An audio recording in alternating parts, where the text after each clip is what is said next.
সাইয়্যিদুল ইস্তিগফার আমার সাথে বলবেন আল্লাহুম্মা আনতা রাব্বি লা ইলাহা ইল্লা আনতা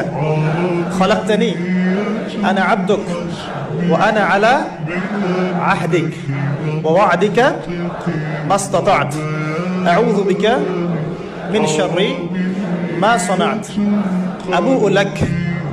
বিনি'মাতিকা আলাইয়া ওয়া আবু'ু বিযানবি ফাগফিরলি فإنه لا يغفر الذنوب إلا أنت।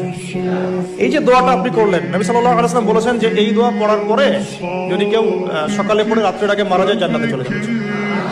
রাতে পড়ে সকালের আগে ইন্তেকাল করলে জান্নাতে চলে যাবে। এটা যদি না পড়েন অ্যাট লিস্ট এতটুকু আস্তাগফিরুল্লাহাল্লাযী লা ইলাহা ইল্লা হুয়াল হাইয়ুল কাইয়্যুম ওয়া আতুবু ইলাইহি, এইটুকু। আর এটাও যদি না পড়েন, না পড়াটা একটু লজ্জার যদিও বা, যদি না পড়েন তাহলে